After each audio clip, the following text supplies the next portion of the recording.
Hi, I'm Debbie Georgatos, and this is America Can We Talk? Today, we're going to talk about the fallout from Attorney General Barr's testimony in Congress.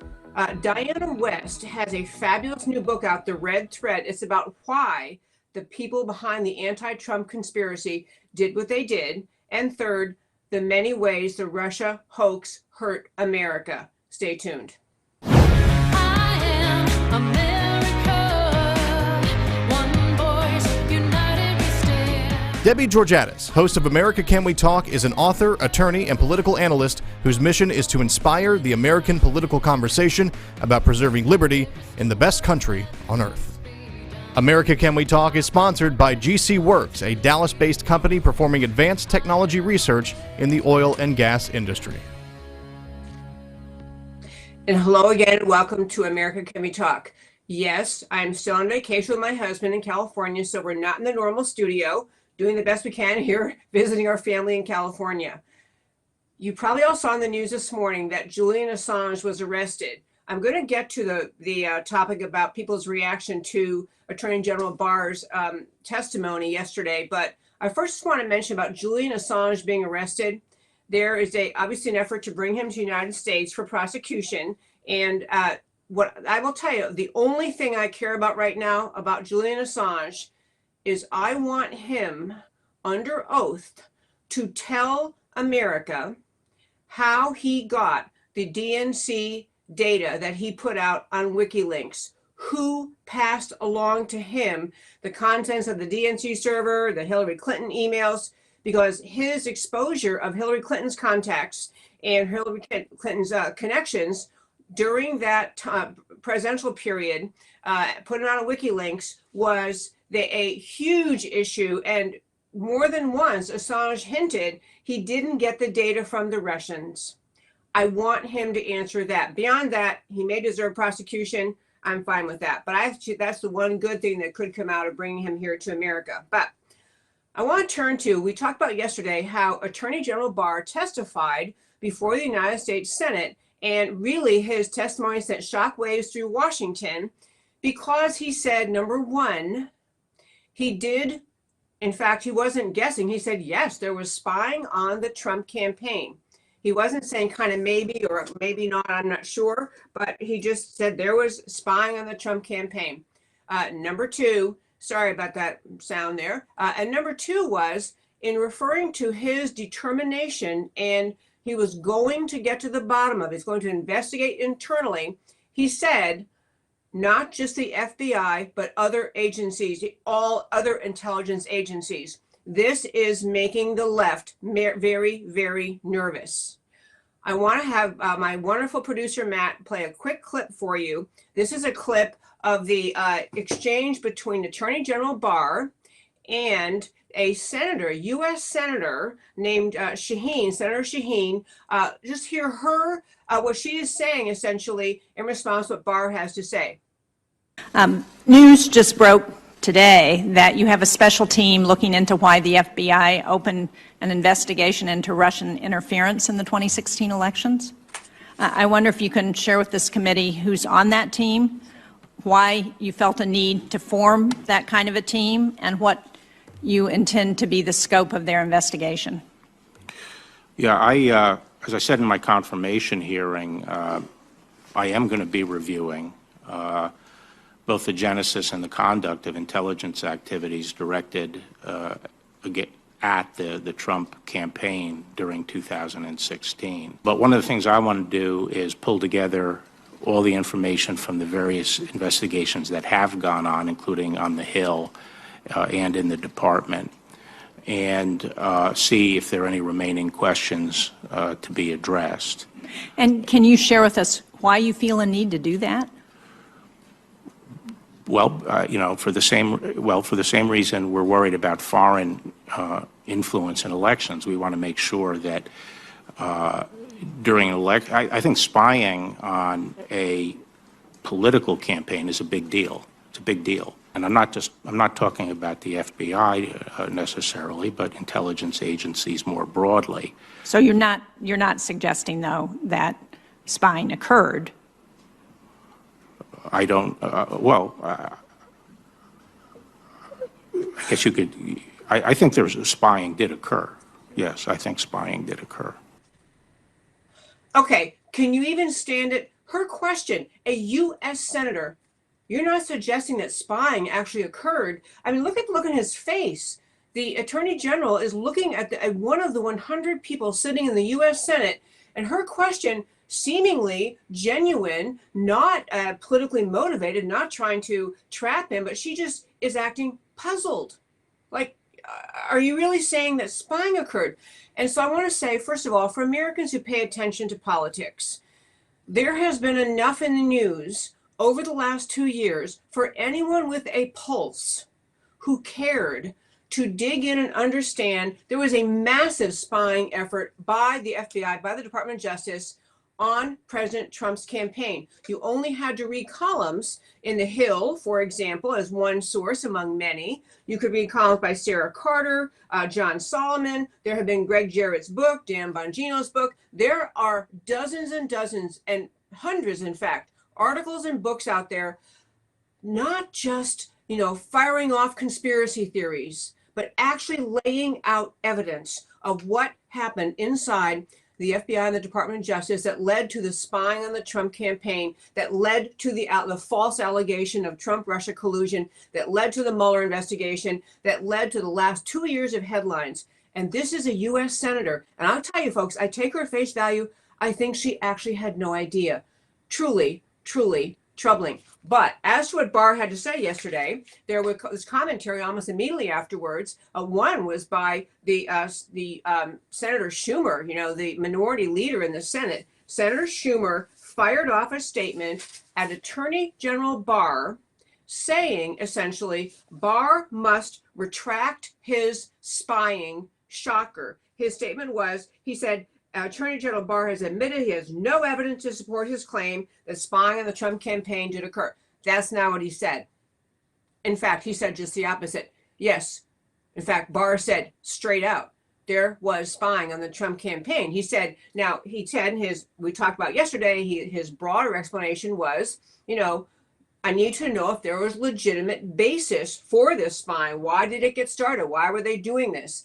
And he's acknowledging he doesn't know yet if it was legitimate or not legitimate. He's going to investigate. This is making people on the American left extremely worried. There is a long list of people we're going to talk about shortly in this show, a long list of people who were heavily involved in pushing this story, in encouraging the media to believe the story, and encouraging America to believe the story that there was Trump-Russia collusion. This is Schumer's, it's almost surprising he would even issue such a statement, as though he really thinks Attorney General Barr would back down from an investigation into what happened. As Barr said, he's trying to look at the genesis, the very beginning. How did this get started? And he left room in his comments. Yeah, maybe I'll find that there was legitimate reason. What I think Barr already knows. There was no reason other than hatred and opposition to President Trump that brought about this entire investigation. I think he knows that. I think Schumer knows that. I think maybe Shaheen didn't, but a lot of Democrats and Republicans in Washington did know. So, but that today, for my friends, is our first five. Next up, I want to talk with you about this book, and I'm going to hold it up for you. It's got my kind of legendary yellow stickers all over it, but I want to hold up for you a book that is that was by Diana West, and she's a renowned author. This is a book called The Red Thread, and trying to see which way it goes. You can see it better. The Red Thread.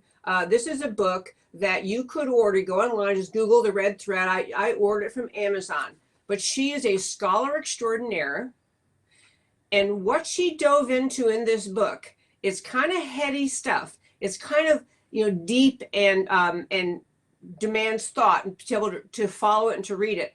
But she's not going at the angle of who started the investigation, what political players were involved, what chicanery was involved in coming up with a fake Russian dossier, who participated in doing that. And she's not on that tack.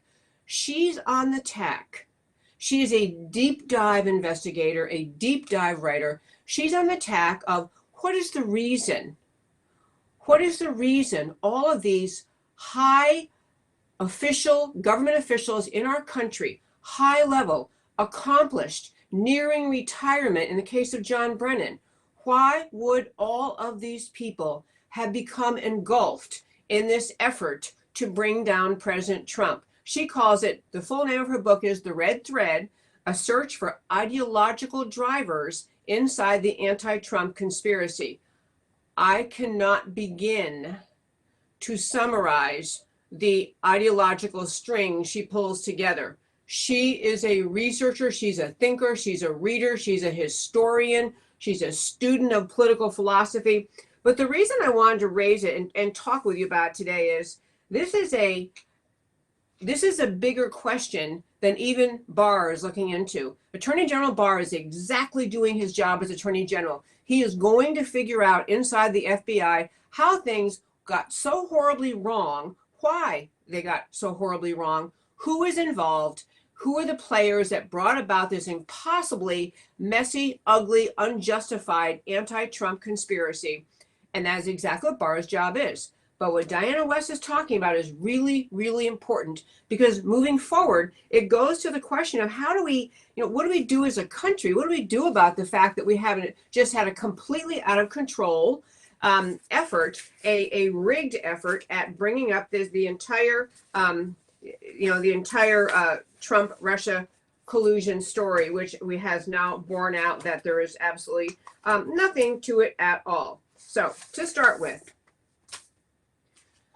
I'm going to focus on two characters, two people that this Diana West book focuses on. I really do urge you to read this. It's pretty short. You can see, pretty short, skinny book. You can read this book. It's not lengthy, but it is very intense. And the reason it really matters is she's getting at the idea that we had people at very high levels in our government who were so outraged at the idea that a candidate Trump could be taken seriously, that a candidate Trump could get close to winning the primary, and then he could win the general and be elected as president. She's asking why, and the John Brennan is a good example, and I'm going to go through her analysis of his thinking. John Brennan's and Nellie Ohr's. I urge you to read the whole book, but I want to hone in on two of the major players involved in this anti-Trump conspiracy and try to encourage you to think about what would these people do if left to their own devices? What would they have done to America if you didn't have people in the United States Congress demanding that we have an investigation? What would have happened to America if you did not have Mark Meadows and Jim Jordan and Matt Gaetz pushing, and Devin Nunes pushing back at the FBI and saying, what in the world is going on here? Because to be very clear, if Hillary Clinton had won the presidency in 2016, none of us would be sitting here today having any knowledge of any of the astonishing criminal conduct occurring inside the FBI and Department of Justice. We wouldn't know about it. We wouldn't know because all the players involved would be happily protected by a Hillary Clinton administration. We now know, sitting here in April of 2019, that we have only scratched the surface in understanding all the players, what they did, who is involved. But I want you to think about what would have happened if we did not have a Trump victory. So to start with, why some of these leftists who got involved in concocting this plan to destroy Trump as a candidate and then destroy him as a president. Think about the things that President Trump ran on, the issues he was raising and the issues that were resonating with America's voters. Number one is he was outspoken in a renewal of the idea and love of America. He was his America First agenda, his agenda of saying we're going to protect America from foreign economies, taking all our jobs away, our businesses leave. So we have a weakened American economy, we have a weakened American workforce. He said we're going to restore the border, we're going to have actual border security. He was really on the line of, in his campaign, and as we talked about yesterday, on the idea of nationalism, reasserting the goodness and greatness and uniqueness of America. So he was on to border security. He was on to bringing back a robust free market economy with jobs. He was on to also this idea of rejecting globalism, which is the opposite of nationalism. And he was on the idea of rejecting socialism. He had, as you know, in his State of the Union speech earlier this year, he did his famous, probably the most famous moment in the whole State of the Union speech, said, America is not a socialist country. We're not a socialist country. America is rooted in freedom. We are a free country. We're going to stay that way. He also raised the alarm bell about radical Islam during his campaign. He spoke very openly about the danger of our refugee policy, about the idea that America was not going to continue to bring refugees to this country who may mean us harm. He spoke openly about the need to change refugee policy, to change our standards and law in Washington with respect to who comes here, who decides who comes here, how do we vet the people who come here. These ideas that President Trump ran on, they drive leftists nuts. They drive communists and socialists nuts. They drive Islamists nuts, because what he was talking about was not merely his view versus socialism, but in the longer picture of America's history, America has marched down the path toward globalism at least since the end of World War II. This book, Diana West, and we're going to talk about her book, The Red Thread, really does a great job of laying out the history of America, how we, since the end of World War II, we slowly but continually submitted our thinking, our policies, our sense of America to the globalist agenda, that we were agreeing that America didn't have to be prominent in the world, and America was played by in many instances, on many issues, by Russian agents placed in America's government, Russian agents who were slowly working to shift America's thought. So we weren't proud to be American. So we didn't think it was such a great thing to say, yes, America first, we love our country. So we got weak as a country. President Obama's presidency was kind of a culmination. It was people seeing for the first time, this is what the left has been arguing for. What President Obama did, a wide variety of his policies, very friendly to Islamism, very, very unfriendly to America as a strong, unique nation. Another big thing, Obama worked to weaken America's military in a variety of ways, through defunding, through reducing our role in the world, reducing funding, and also playing all of his social justice policy games inside the military. Another great thing President Trump ran on. We are going to restore America's military to its prominence, its place in the world. These things scared people who were happy with the path America was on toward globalism, toward socialism. Now we'll talk about John Brennan. John Brennan, as you likely know, was a CIA director under President Obama. And it's widely reported, and this is part of what Barr is going to figure out, Attorney General Barr is going to figure out, but under the CIA, still headed up by John Brennan, in the summer of 2016, there appears to have been launched at Langley, at the CIA headquarters, the plan to investigate, or to be more precise, the plan to cook up the entire appearance of Russian influence in the Trump campaign. This is the allegation that is making John Brennan and many, many, many people on the left very nervous from the very start. This Russia-Trump collusion accusation about Trump was actually a cooked up hoax. John Brennan appearing to be at the head, appearing to be the main player, the one who cooked it all up, using his position as the head of CIA and he's obviously, as the head of CIA, deeply familiar with tactics to use to plant stories, disinformation tactics. This is what one of the things Diana West brings out in her book, which again, I urge you to order and read. But part of what, you might sit back and think, and many Americans would, people who don't pay attention to politics would say, John Brennan was near retirement age. He's had a stellar career. He's at the CIA.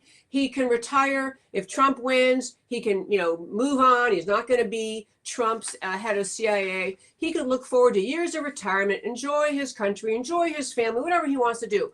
What would motivate a guy that close to retirement, and that, in the eyes of the left, very accomplished person, what would motivate him to go after Trump as a candidate? I mean, ask yourself that about many of these people. Brennan apparently a spearheader, but many, many people inside the FBI, inside the Department of Justice, inside State Department, willing to risk everything to destroy Trump. And the question you have to ask is, why? Well, part of what Diana West points out is that regardless of the fact that John Brennan held high positions in our government, he was the head of the CIA under President Obama, he is actually, in his worldview, in his, what he thinks about the world, he thinks right and wrong. There are many, many things you can point to about him that help us figure out that he is simply a radical leftist. And I don't mean just, slightly left of center, likes higher taxes on rich people kind of leftist. I'm talking about the radical anti-American left that is alive and well in this country, has been alive and well in this country for decades. He's part of that.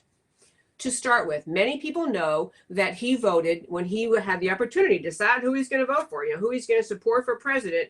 He had the opportunity to vote when he was in college I'm trying to check on our time and make sure we stay on track here. He had the opportunity in college to vote. So he voted in 1976 for the Communist Party candidate for president, Gus Hall. You have to remember, where were we in America in 2016? In 1976, when John Brennan voted for president, he voted for Gus Hall, the communist candidate, in 1976. 1976 was before the Cold War ended. 1976 was when Russia was on the offense, claiming it was going to become the world dominating communist power. Russia was an aggressor around the world. Communism was symbolized by, it was at that time, it was Russia. And this guy voted at that era. You have to put your mind in that time frame. And that era, he voted for Gus Hall in 1976 for president of the United States. But something, and maybe you say, okay, everybody knew that, he says, well, I was unhappy with both parties at the time. That was his explanation. It's a pretty darn big thing to do, to vote communist in that era. But I move on. In the 1980s, he wrote a master's thesis in government. So this is John Brennan writes his master's thesis in government. His study was a concentration in Middle East studies. He wrote at length about his preference for the Egyptian leader Nasser and Nasser's Arab socialism, contrasting it with and denouncing Sadat's nascent form of Western capitalism. He went out of his way in his master's thesis to deeply study. That's what master's thesis means. You deeply study, you deeply think, and then you write what you think. He wrote about his preference for Nasser's Arab socialism over Sadat's form of capitalism. He said, he was talking about socialism was good for the Egyptian people, while capitalism only benefited the wealthy and foreign investors. He praised socialist Nasser's seizure of private property and private assets of its citizens as austere economic policies that helped to lessen disparities. The guy's a communist, people. The guy's a communist. So his era, you put yourself now back in John Brennan's head. He has been head of the CIA while you have the most left-leaning, socialist-friendly president in American history, Barack Obama, and he sees Obama's policies pushing us towards socialism and making socialism a friendly topic in America, legitimizing it. He sees that under threat. His whole worldview, pro-socialist worldview, under threat if you have a man like Donald Trump, excitedly exuberant about freedom, free markets, and capitalism. Second point on Brennan. Now, I'm telling you, I'm just giving you highlights. these are points to understand. You need to read the whole book to get the flavor of what Diana West is arguing, which is essentially that the people who got behind the anti-Trump conspiracy had bigger reasons than just because they liked Hillary Clinton better and they wish she won, or they like her better because whatever their reason would be. I can't imagine a reason. But the point is, it's a deep philosophical agreement with socialism that got Brennan very upset about the idea of a capitalist guy like Trump coming on board. Second point about Brennan, widely reputed to have converted to Islam while he served as the CIA station chief in Riyadh, Saudi Arabia. I read more about that today in Diana West's book. I urge you to read more about it to understand that it was not a minor accusation off the top of his head. This is an evidence-based, firsthand observation-based statement about John Brennan, that he became Muslim while he served as for the CIA, but served for the CIA as a station chief in Riyadh, Saudi Arabia. This was confirmed by former CIA chief of that station, Brad Johnson. So this is a guy friendly to Islam, again, serving as head of the CIA under President Obama, uber friendly to Islam, uber friendly. So this was just a great analysis of John Brennan. I'm going to get into Nellie Orr for just a few minutes because I want to stay on track here today. But Nellie Orr emerging as one of the key players in this whole massive anti-Trump conspiracy.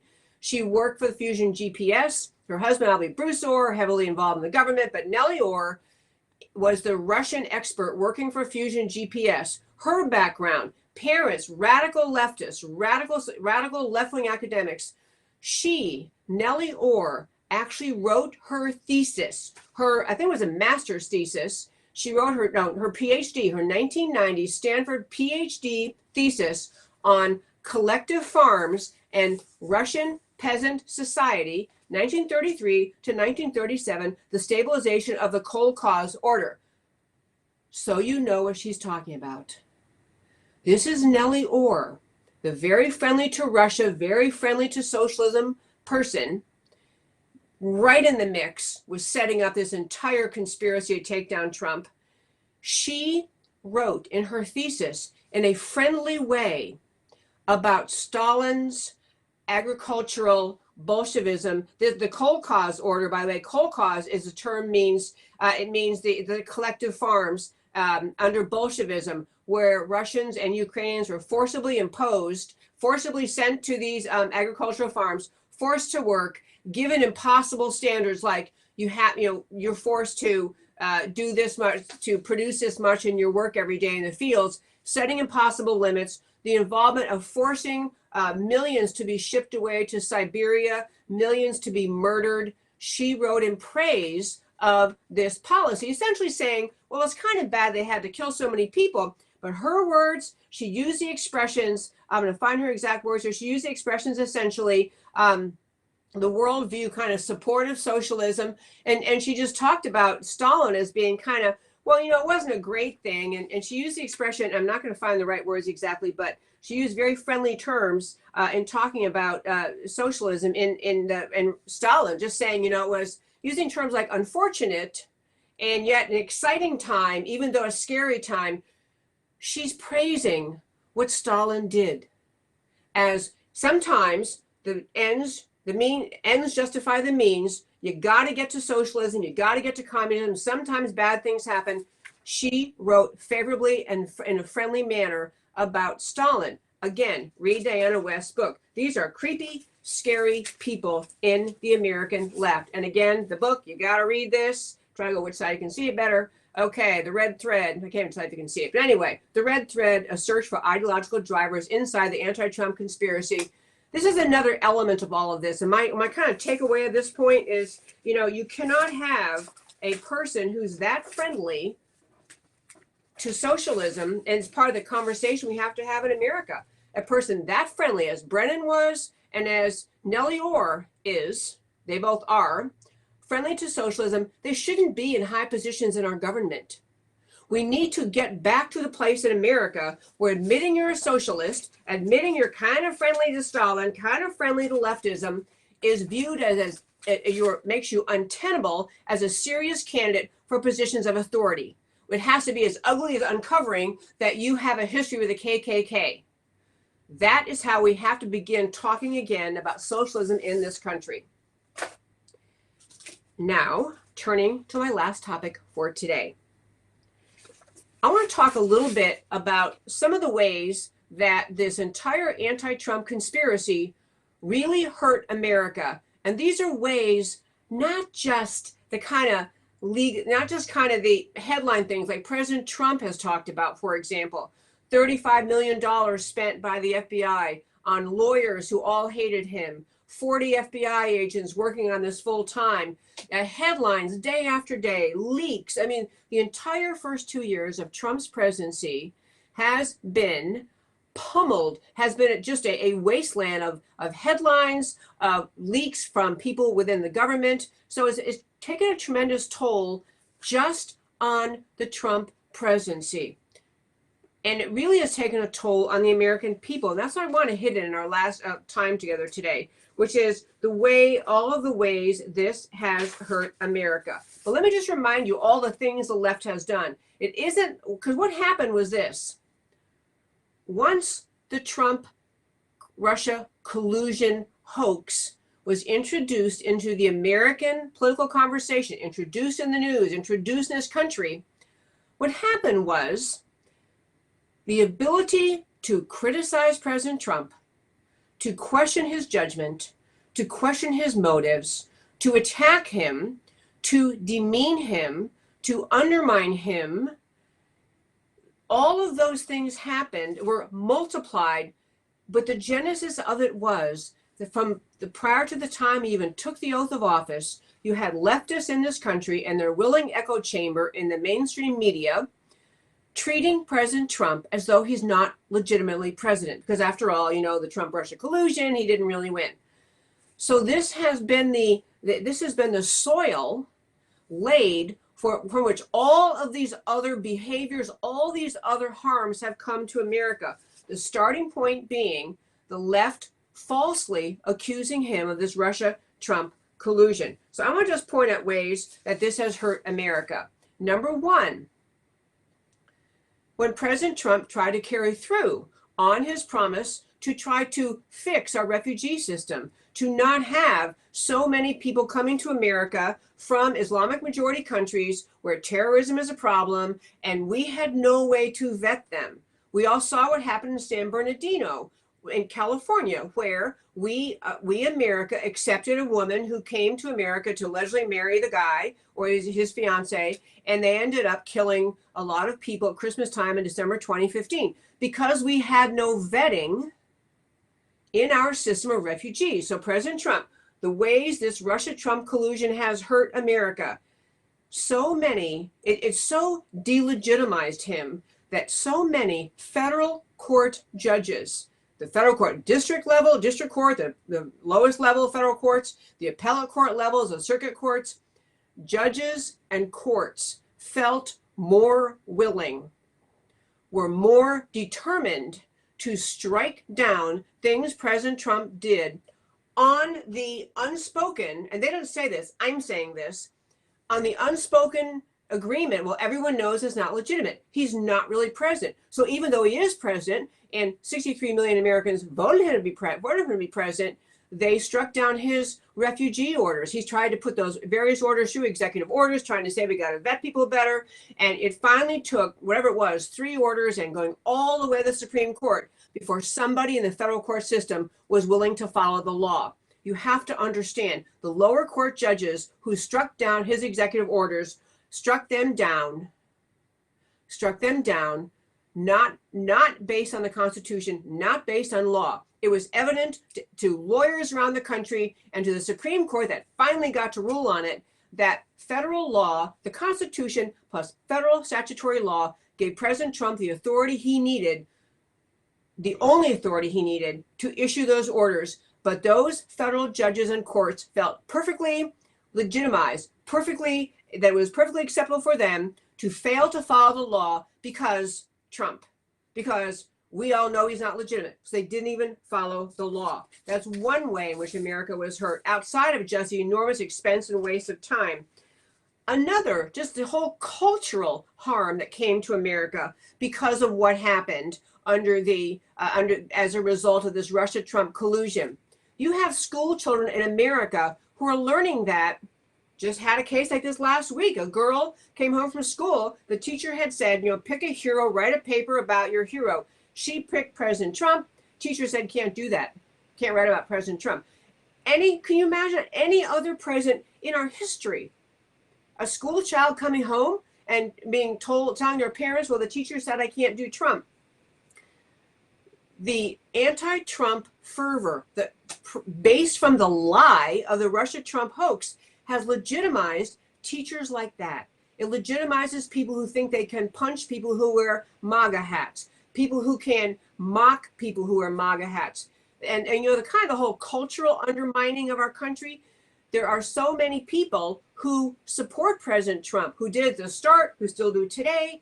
People aren't even comfortable, let alone wearing a MAGA hat, saying out loud, yes, I support President Trump. I think he's doing a good job. I think he's a good president. The entire culture of the ability to have conversations in our country was undermined by this Russia-Trump hoax. It kind of set the table for the whole presidency in terms of how we talk about him. Another huge consequence to America, huge harm to America, came from in the form of the GOP majority. We had the GOP majority, House and Senate. You could not get the GOP in the House or Senate to put through Trump's agenda. It was a battle to get them to do even those basic things, even things they ran on. We couldn't even repeal Obamacare. Republicans were working so hard to distance themselves, to not support President Trump.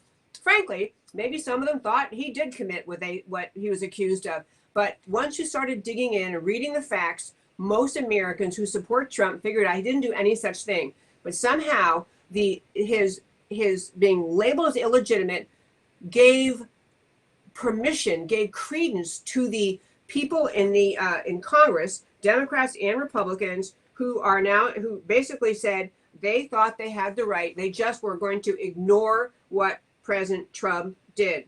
Last harm to America from this, and there are many more, but I want to hit the highlights. Last harm to America is this idea of just astonishing disrespect of the media.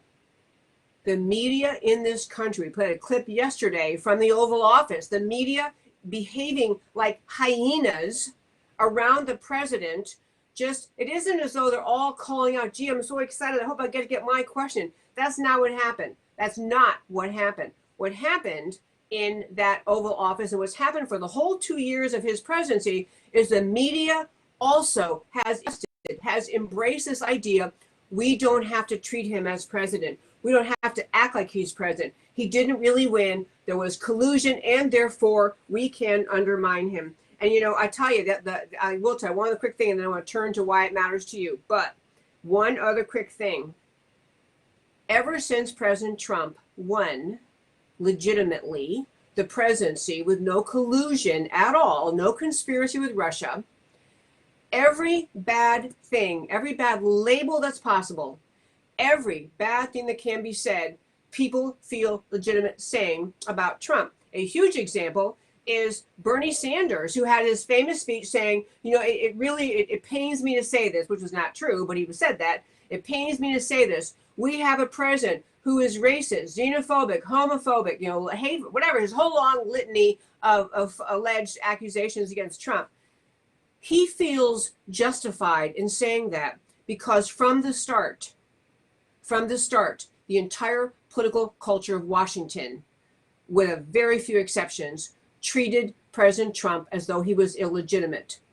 You don't hear candidates, you did not hear Democrat candidates going at any other president the way they have gone after Trump. The idea that Trump's a racist, as though that's a fact, which it is not, but the left feels we can say Trump's a racist because he has no legitimacy, and then they march forward with whatever it is they want to say because they think they have the right to do that because, after all, he's not legitimate president. So, in closing this section, there has been tremendous harm to America from this entire anti-Trump conspiracy concocted by radical leftists who could not stand to see a man coming to the office who loves America, and Attorney General Barr is going to get to the bottom of it. And now I want to turn to why it matters to you and ask my friend Matt, who has got the slides, I hope, for why it matters to you, I want to tell you why it matters so much. As I said yesterday, this is a time of tremendous political consequence in America. Barr's commitment to get the bottom of this should be welcomed by everyone. This matters that you cannot find a Democrat in Washington who wants to know the truth, who is saying we should actually know whether or not this grand conspiracy happened inside the FBI. You can't find a Democrat to agree to that. They are so far gone, so far committed to their opposition to President Trump that they don't care what the truth is. And folks, it matters if we figure out if our law enforcement agencies are as corrupted as we think they are. Because if they are, we need a massive, massive clean out next on why it matters to you. We need bold conversation in this country about whether we should denounce socialism as an evil equal to the KKK. And threads of this evil idea are woven into the highest levels of our country. When you have the head of the CIA,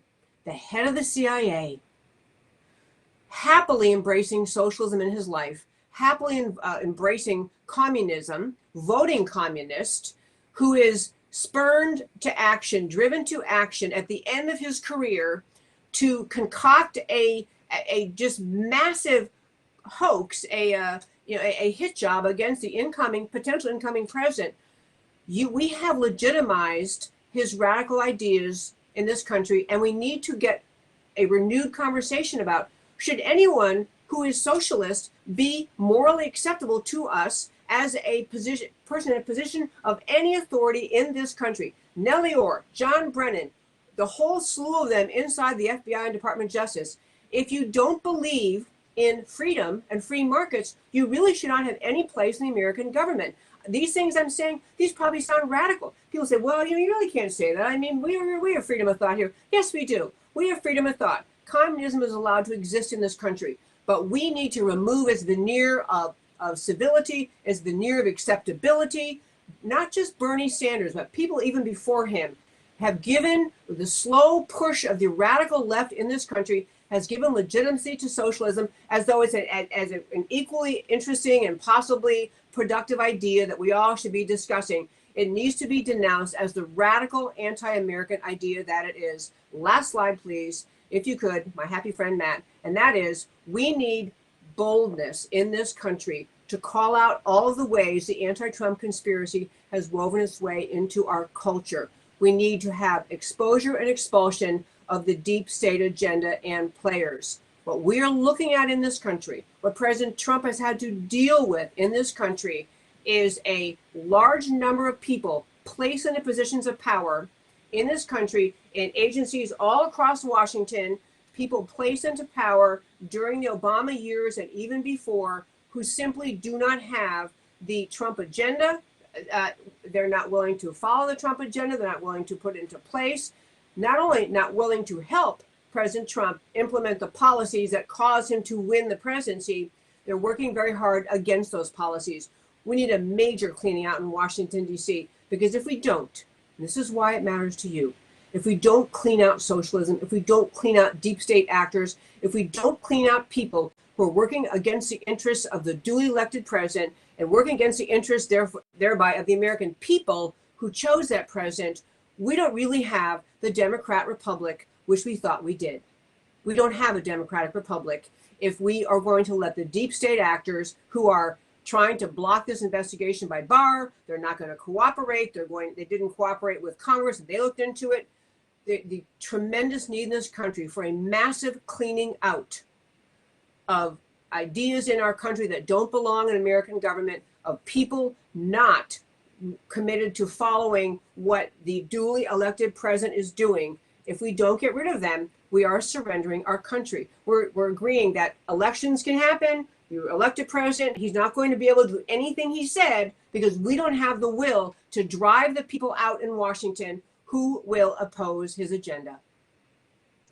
I'm Debbie Georgatos. This is America Can We Talk. I do this show Monday through Thursday, 3 p.m. Central Time.